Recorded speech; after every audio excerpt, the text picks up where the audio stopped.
अस्सलाम वालेकुम class. Autonomic nervous system हम पढ़ रहे थे डिस्पेंसिंग में, और ऑटोनॉमिक नर्वस सिस्टम का हमने दो तरह टाइप्स देख ली थी कि sympathetic nervous system and parasympathetic nervous system. ठीक है, और उस हिसाब से हमने उनका ऑपरेशन भी देखा था कि वो कैसे काम करते हैं। सो हमने देखा था कि सिंपैथेटिक एक्शन जो है वो फाइट एंड फ्लाइट में होता है।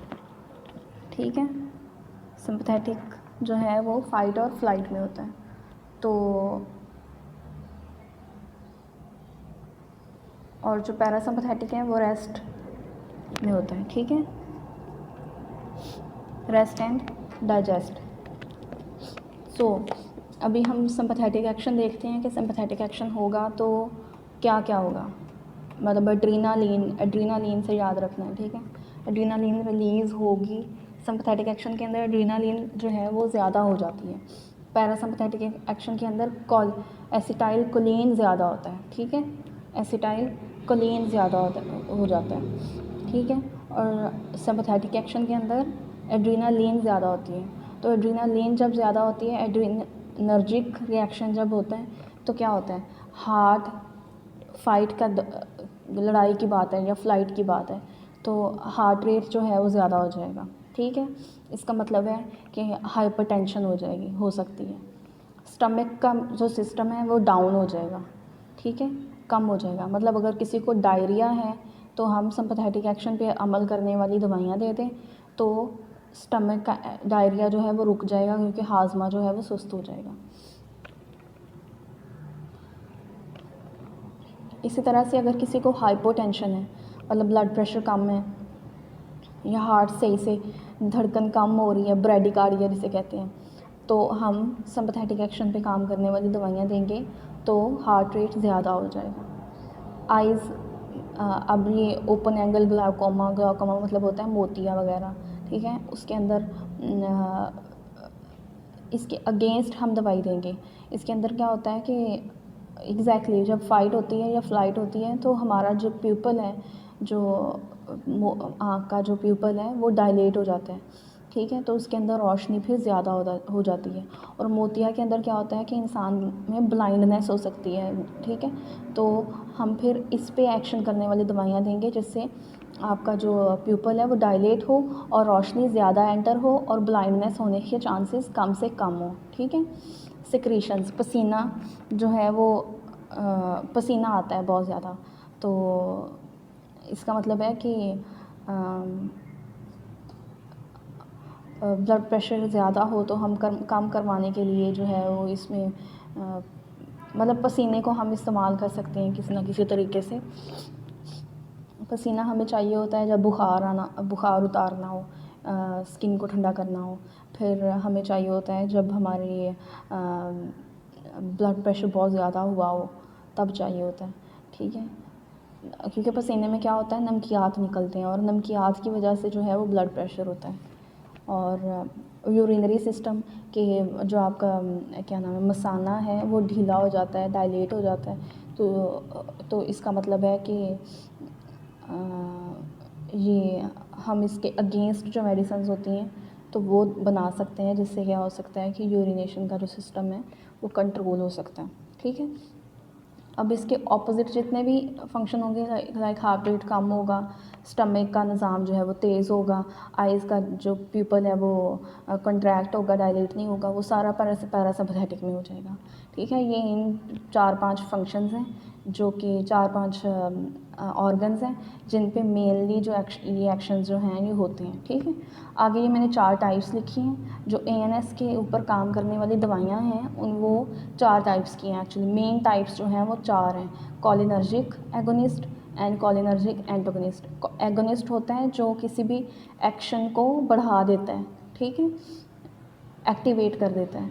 और कोलिनर्जिक एंटागोनिस्ट होता है किसी एक्शन के उल्टा कर देना। ठीक है, उस एक्शन के जो उसका मेन एक्शन है उसका उल्टा करवा देना। ठीक है, मतलब हार्ट रेट, सिंपैथेटिक एक्शन जो है वो हार्ट रेट ज़्यादा करता है। मतलब मैं अगर एगोनिस्ट दूंगी तो हार्ट रेट ज़्यादा हो जाएगा, लेकिन अगर मैं एंटागोनिस्ट दूंगी तो हार्ट रेट जो है वो कम हो जाएगा। ठीक है, इसी तरह से adrenergic agonist and adrenergic antagonist, ये दो एक्चुअली न्यूरोट्रांसमीटर्स हैं या हार्मोन्स कह सकते हैं, ठीक है। एसिटाइलकोलिन एंड एड्रीनालिन, ये उस हिसाब से जो है ये इनकी क्लासिफिकेशन की गई है, ठीक है।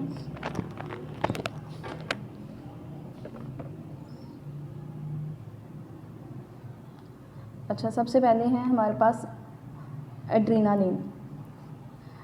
इस तरह से आपने टेबल बनाना है, दवा का नाम, दवा की सूरत, खुराक, दवा के इस्तेमाल का तरीका, अहम इस्तेमाल और अहमियत, और नेक्स्ट है कॉन्ट्राइंडिकेशंस और मुज़र असरात। ये मुझसे एक ही पेज पे कंप्लीट नहीं हुए, लेकिन आपने एक ही पेज पे जो है वो इसको फिट करना है। बड़ा रजिस्टर ले लीजिएगा, ठीक है।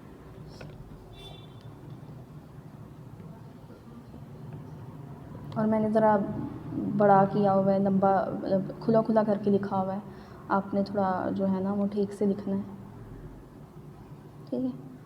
तो एड्रीनालिन सबसे पहले है, तो एड्रीनालिन जो है वो इसकी दवा की सूरत जो है वो इंजेक्शन है या फिर आँखों के कतरे हैं, ठीक है। देखो आँखों के कतरे क्यों हैं कि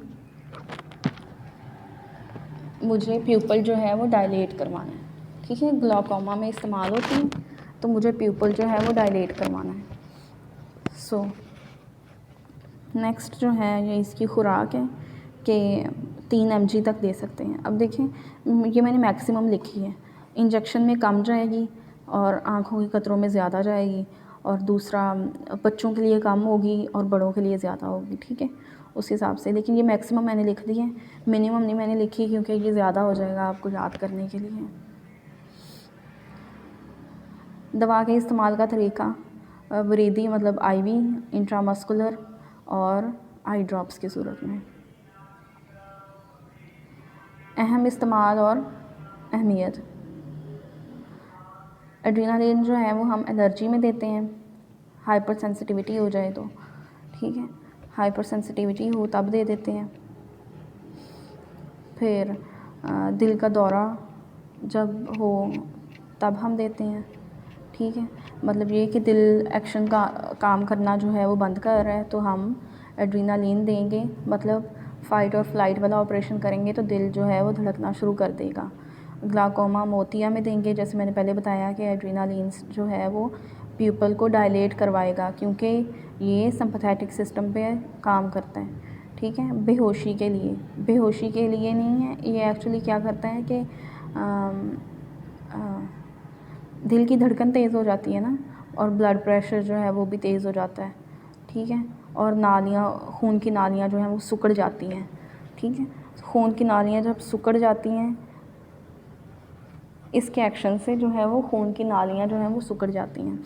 अब हमने अगर लोकल एनेस्थीसिया दिया है सुन्न करने के लिए, ठीक है, लोकल एनेस्थीसिया दिया है सुन्न करने के लिए किसी जगह को, तो उधर की उस बेहोशी की दवाई के साथ हम एड्रीनालिन देंगे तो क्या होगा कि वो नालियाँ सिकुड़ जाएंगी और वो दवाई जो है उसी जगह पे रहेगी, ज़्यादा टाइम के लिए रहेगी, ठीक है।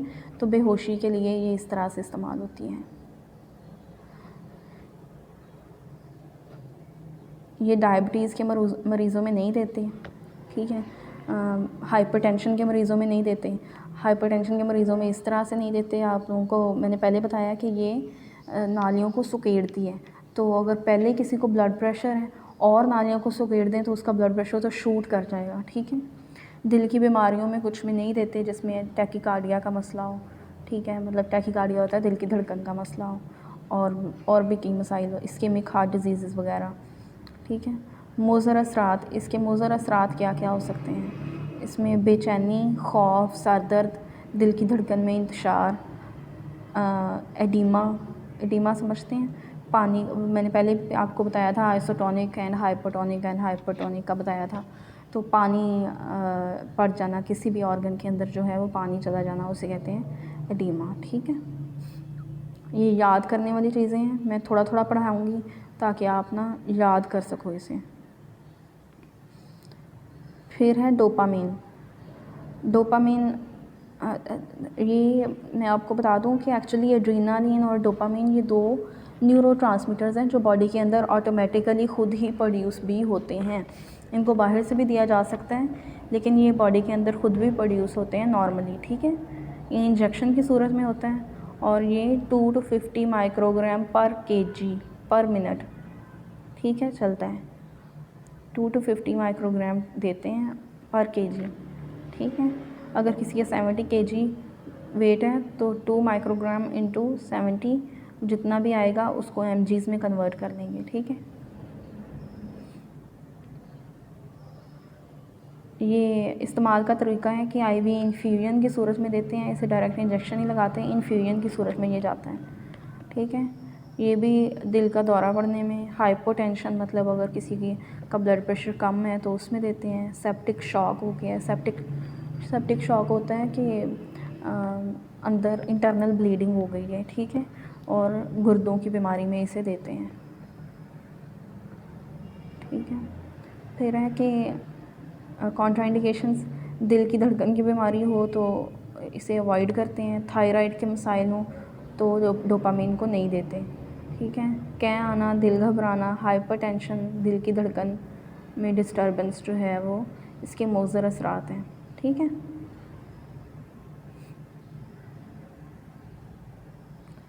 नेक्स्ट है सालबुटामॉल। सालबुटामॉल जो है वो एक्चुअली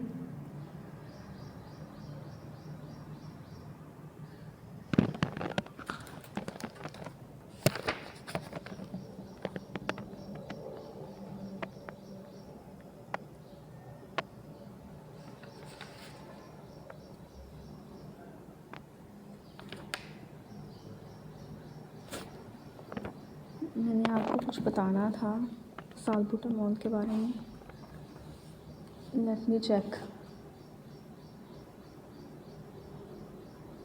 हाँ, इसके अलावा फार्मापीडिया पाकिस्तान एक ऐप है, ठीक है, उसे आप अपने मोबाइल के अंदर कर लें, आपके लिए आसानी होगी।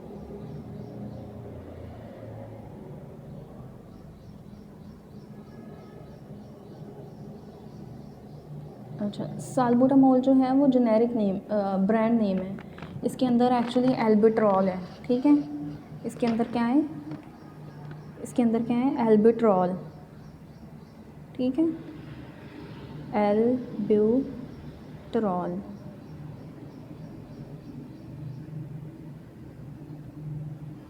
ठीक है।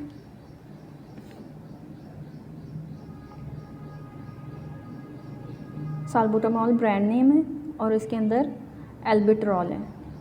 ये अब मैंने इसे इस तरह से करके लिखा हुआ है, आप इसे टेबल फॉर्म में लिख लीजिएगा। दवा की सूरत जो है वो टैबलेट और इन्हेलर है। दवा देने का तरीका जो है वो ये है, मुंह के ज़रिए और सांस के ज़रिए।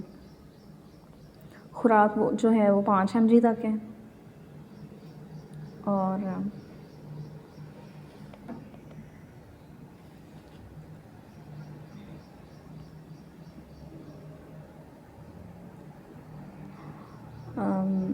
इस्तेमाल जो है ये दमा वगैरह में इस्तेमाल होता है, सांस की बीमारियों में इस्तेमाल होता है। अब मैं आपको बताऊं कि हमारे 2 तरह से के रिसेप्टर्स होते हैं, मैंने पहले भी बताया हुआ है, अल्फ़ा और बीटा। ये उस हिसाब से भी इनकी डिवीज़न है। ये जो है ये बीटा एगोनिस्ट है, ठीक है, बीटा एगोनिस्ट है। ये रिलैक्स करता है स्मूथ मसल्स को, ठीक है, लंग्स के अंदर भी, और डायलेट करता है हमारी ब्रोंकाई को। ये जो नाली होती है, सांस वाली नाली, इसको डायलेट करता है, तो दमा और सांस की बीमारियों में ये हेल्पफुल है, ठीक है। कॉन्ट्राइंडिकेशंस, ये दिल की बीमारियों में नहीं देते, जैसे कि इस्केमिक हार्ट डिजीज़ वगैरह हो गई।